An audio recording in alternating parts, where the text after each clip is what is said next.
Friday night finally arrives, and after a week of meetings, deadlines, traffic, and endless notifications, you open a shopping app just to browse. Within moments, a familiar thought appears: I deserve this, and the price suddenly feels easier to justify than the exhaustion carried through the week. A few minutes later, the purchase is complete, and for a brief moment, the pressure of the entire week seems to have been rewarded. By the next morning, that feeling begins to fade, while the credit card balance, lower savings, or quiet guilt remain in the background. The question is not whether you deserve a reward, but why something meant to make us happy so often arrives with a new burden attached. Maybe the issue is not the item itself, but the meaning we have quietly attached to the phrase, I deserve this. Welcome to The Margin, where we explore modern life through money, work, and the small decisions that quietly shape our financial future. Today we examine why 3 simple words can become one of the most expensive psychological traps in personal finance. We often believe we buy something because we genuinely want it, when in reality the decision may come after we've become too mentally exhausted to keep resisting. From the moment the day begins, our brains keep making one decision after another without much of a break. Every small choice quietly uses a little mental energy, making long-term thinking harder by the end of the day. Psychologists call this decision fatigue, where making many choices increases the chance of picking whatever feels easiest in the moment. Shopping often shifts from buying something we need to chasing the brief feeling of relief that comes with making the purchase. Modern commerce understands this pattern well, placing discounts and buy now buttons in front of us when our attention is already running low. Digital platforms often sell the feeling of immediate relief before they ever sell the product itself. Without realizing it, our exhaustion can become an opportunity that businesses know how to recognize. Buying something after a difficult day does not necessarily mean weakness, but it may reflect how little mental energy remains for saying no. But if that feeling of relief is truly lasting, why do we often find ourselves looking for it again only a few days later?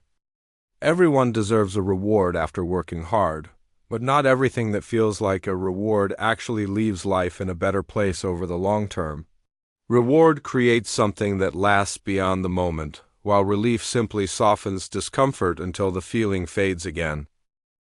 When someone says, I deserve this, the feeling often reflects a desire to stop feeling exhausted rather than a genuine need for the purchase.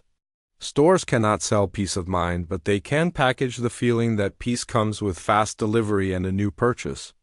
Only a few hours after the package arrives, the excitement fades and the new item quietly becomes another ordinary object at home. The payment, monthly bill, or delayed savings goal often remains much longer than the brief satisfaction of opening the package. Over time, buying something new begins to feel like the standard response to another difficult week instead of an occasional reward. This pattern is not simply about discipline because the brain naturally looks for the fastest path to temporary relief during stressful periods. As long as temporary relief feels the same as rewarding yourself, impulsive spending can continue to seem completely reasonable while long-term goals slowly move farther away. So how can you tell the difference between a purchase that truly matters and an emotion that is simply searching for an escape? There is a reason impulsive spending feels completely reasonable after a difficult day, because your brain is not looking for the best decision, but simply trying to end the exhaustion as quickly as possible. The relief you buy often lasts only a few hours, while the bill that follows can remain for months. A former financial analyst admitted he rewarded every major project with a new watch or gadget until he realized most of his annual bonus disappeared into a habit he no longer enjoyed. His income had not changed, but his habit of using exhaustion as a reason to spend without thinking had quietly taken over.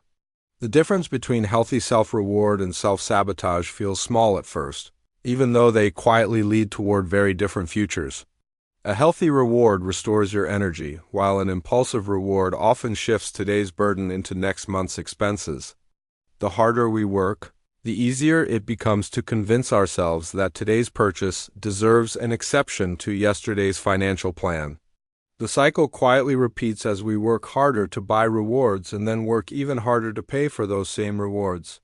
Perhaps the real exhaustion comes not only from work but from endlessly chasing relief while continuing to carry its consequences. Fortunately, breaking this cycle depends less on stronger willpower and more on allowing a little more time before acting. The framework called the 48-hour reward delay starts with one simple idea. Not every purchase needs to happen today to still feel worthwhile 2 days later.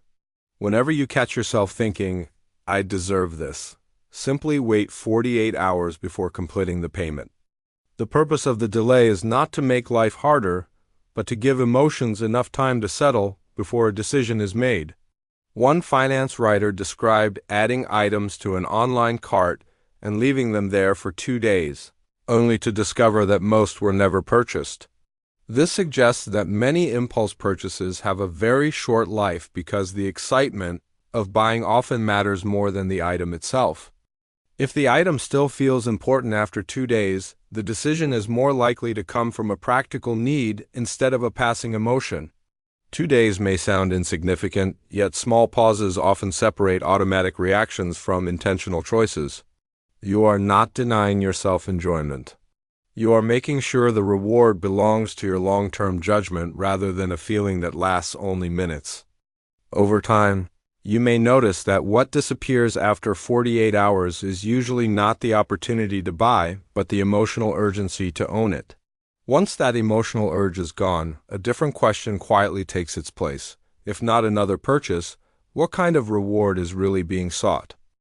Reward has become almost synonymous with spending, even though our body and mind are often asking for something entirely different. After an exhausting week, what you may actually need is enough sleep, quiet time without notifications, or an unhurried dinner instead of another purchase. A physician who treats burnout patients once observed that many people try to buy their way out of exhaustion, even though no product can replace real rest. When we keep rewarding ourselves with possessions, we gradually overlook forms of reward like free time, mental health, meaningful relationships, and the freedom to choose. Modern life often asks us to work harder for a better future while encouraging us to spend that effort coping with the stress created along the way. Consumer culture constantly suggests that something new will make you feel better, even though many moments of happiness begin by adding less instead of more. Taking care of yourself does not always require spending money, because sometimes the greatest reward is avoiding another burden for your future self. Imagine viewing every purchase through the perspective of how your future self might feel 5 years from now. Your future is not a stranger but simply another version of you living with the choices you make today. Seeing your future self as someone worth protecting gradually changes the way you choose to use your money. After recognizing the "I deserve this" trap, the next question is not whether you should stop rewarding yourself, but what kind of reward actually improves your life. A healthy reward does not need to cost much as long as its value lasts longer than the brief excitement after making a purchase. That could mean spending money on a course, quality rest, or meaningful experiences that strengthen your skills, relationships, and mental well-being. The difference is simple because an impulsive reward usually feels better today, while a thoughtful reward supports who you become later. This does not mean every personal purchase is wrong as long as it is not driven by exhaustion searching for an escape. The problem begins when every stressful day automatically ends with another transaction until feeling content without buying something becomes unfamiliar. Respecting yourself can also mean protecting financial boundaries because healthy limits protect your future rather than reject your present. Imagine asking yourself whether this purchase truly makes life easier or only makes tonight feel a little more comfortable. That question may not stop every purchase, but it can make each decision more conscious and more honest. When decisions become more intentional, money stops acting as an escape and starts serving the life you want to build. We often tell ourselves, "I deserve the best," but what we mean by the best is often worth questioning again. Does the best always mean something new, or could it be a future with less anxiety from countless small decisions? Financial freedom rarely feels dramatic at first because it grows from small decisions instead of instant excitement. Skipping one impulsive purchase may seem ordinary, yet repeating that choice many times changes what remains over the long term. The hidden cost is not only the item's price, but also the opportunity that disappears when the money serves a different purpose. Perhaps you deserve something better than a few hours of enjoyment, such as more options, lighter stress, and fewer bills chasing you.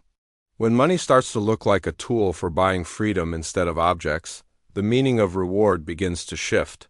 The best reward may not arrive inside a delivery box, but in the form of emergency savings, growing investments, or simply saying no without feeling deprived. Strangely, delaying small pleasures can create more room for a much deeper sense of calm over a longer time horizon.